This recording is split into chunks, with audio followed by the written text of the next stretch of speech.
দুর্গাপুজোর শুরুতে এই অনুষ্ঠানে আমাদের প্রতিবেশী দেশ বাংলাদেশকে নিয়ে আলোচনা করতে হচ্ছে। কেন?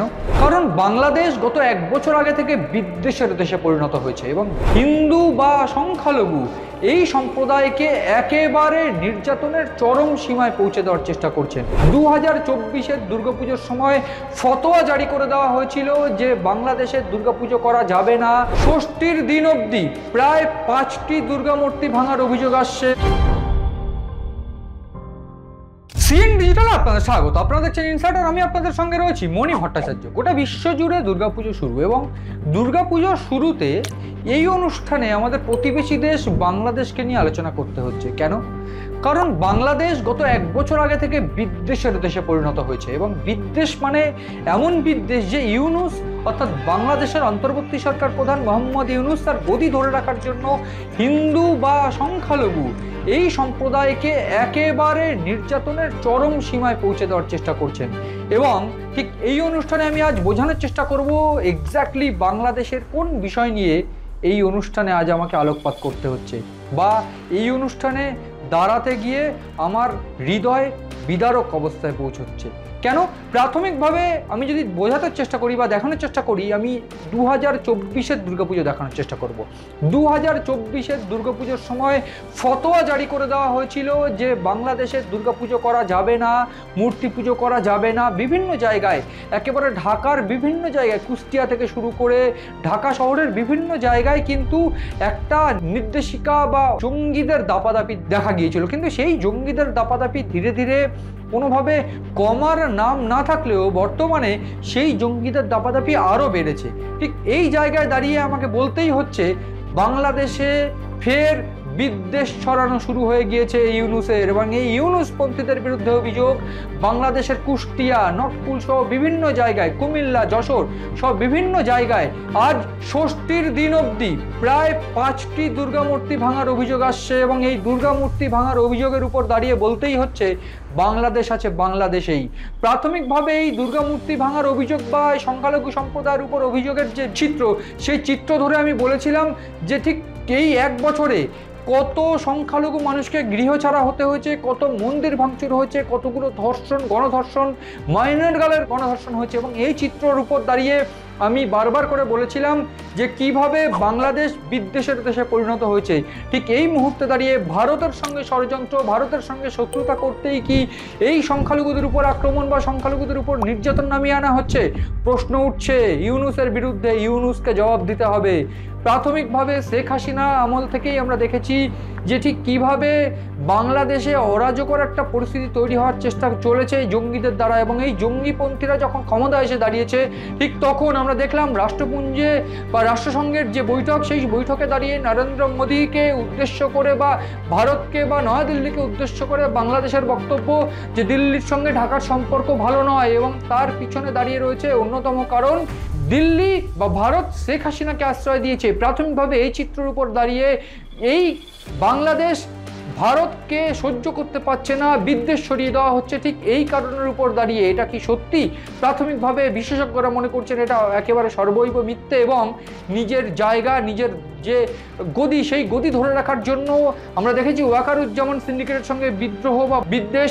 অন্যদিকে এই হিন্দু বা এই সংখ্যালঘুদের উপর বিদ্বেষ বা সংখ্যালঘুদের নির্যাতন করা গেলেই সেক্ষেত্রে এই গোটা বাংলাদেশের সম্পর্ক, গোটা বাংলাদেশের ক্ষমতা ধরে রাখা সম্ভব। এবং বলতে এই মুহূর্তে লজ্জা হচ্ছে, প্রাথমিকভাবে আমরা দেখেছি যে 98% বাঙালি যেটা বাংলাদেশে রয়েছে 17 কোটির মধ্যে 98%, এবং প্রায় 11 কোটির মধ্যে প্রায় 90% বাঙালি সেটা পশ্চিমবঙ্গের মানুষ বসবাস করে। এবং পশ্চিমবঙ্গের দুর্গাপুজোর চিত্র সে তো আমার আপনার সবারই জানা, গোটা বিশ্বের একেবারে যেটা গর্ব।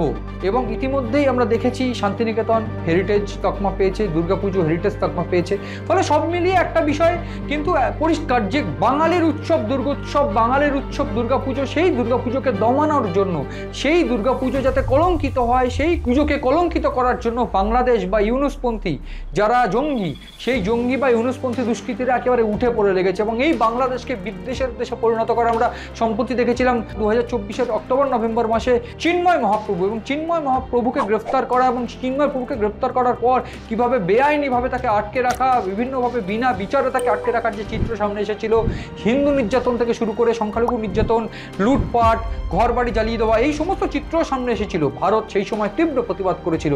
গোটা বিশ্ব জুড়ে বাংলাদেশে কিন্তু একেবারে যে চিত্র দাঁড়িয়ে গিয়েছিল যে বাংলাদেশের সাধারণ মানুষকে বাংলাদেশে যেতে মানা করা হয়েছিল। ইংল্যান্ড, জাপান, বিভিন্ন জায়গা থেকে বাংলাদেশে যেতে মানা করা হয়েছিল, কারণ বাংলাদেশের পরিস্থিতি একেবারে বিঘ্নিত, বাংলাদেশের পরিস্থিতি অরাজকর পরিস্থিতি। ফলে এই জায়গায় দাঁড়িয়ে যখন বাংলাদেশ রাষ্ট্রসংঘে দাঁড়িয়ে ভারতটা দোষারোপ করছে, তখন বাংলাদেশের এটা মনে রাখা উচিত যে নিজেদের সংখ্যালঘুদের রক্ষা কিভাবে করতে হয়, কিভাবে নিজেদের সংখ্যালঘুদের উপর নির্যাতন তারা চালাচ্ছে। ইউনুসপন্থীদের এইটা বোঝা উচিত যে এর ফল কিন্তু একদিন তাদের ভুগতেই হবে। ফলে সব মিলিয়ে এই যে চিত্র, বাঙালির দুর্গোৎসবকে কলঙ্কিত করার যে চিত্র এই মুহূর্তে দেখা যাচ্ছে, সেই চিত্র যদি আরও সামনে দেখাতে থাকে বাংলাদেশ, তাহলে এর ফল কিন্তু আরও মারাত্মক হবে বলেই মনে করছে বিশেষজ্ঞরা।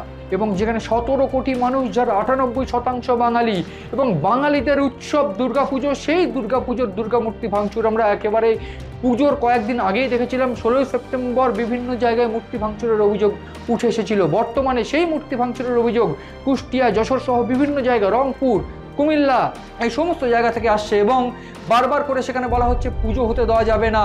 এবং বিভিন্ন ক্ষেত্রে যেখানে যারা মণ্ডপ ভাঙচুর বা অন্যান্য ক্ষেত্রে বিভিন্ন রকমভাবে বাধা দেওয়ার অভিযোগ তো রয়েছেই। এবং সেই বাংলাদেশ, সেই বিদ্বেষের বাংলাদেশে শেখ হাসিনাকে তাড়িয়ে দিয়ে বা শেখ হাসিনাকে উৎখাত করে দিয়ে যে জঙ্গিরাজ বাংলাদেশে চলছে, সেই জঙ্গিরাজ কবে শেষ হবে তা নিয়ে কিন্তু ইতিমধ্যে প্রশ্ন উঠতে শুরু করেছে। এবং সব কিছুর শেষে বাংলাদেশের ক্ষমতা ধরে রাখতে মোহাম্মদ ইউনূস ভারতকে দোষারোপ করছে। ভারতের সংখ্যালঘু যারা, তারা যেমন সেফ আছে, কোনোভাবে তাদের সেই বাংলাদেশের সংখ্যালঘু অর্থাৎ হিন্দুদের সেফ হতে না পেরে বাংলাদেশ এই সংখ্যালঘুদের উপর নির্যাতন করে ভারতের সঙ্গে শত্রুতা বাড়ানোর চেষ্টা করছে। আর তাতেই মনে করছে ইউনূস নিজের গদি ধরে রাখতে পারবে। আসলে কোনোভাবে ইউনূস আর নিজের গদি যেমন ধরে রাখতে পারবে না, ঠিক সেই রকমভাবেই এই অন্যায়ের বিচার কিন্তু হবেই একদিন। এবং প্রাথমিকভাবে ঠিক এই রকম হুমকি কিন্তু প্রাক্তন প্রধানমন্ত্রী শেখ হাসিনার তরফ থেকে দেওয়া হচ্ছে। ফলে সব মিলিয়ে বাংলাদেশ যেন বাংলাদেশেই রয়েছে এবং গোটা বাংলাদেশ যেন বিদ্বেষের দেশে পরিণত হয়েছে, এই চিত্রটা আবার ধরা পড়ল ঠিক দুর্গাপুজোর সময়তেই। এবং এই গোটা ঘটনায় লজ্জা এবং ঘৃণা বাংলাদেশকে।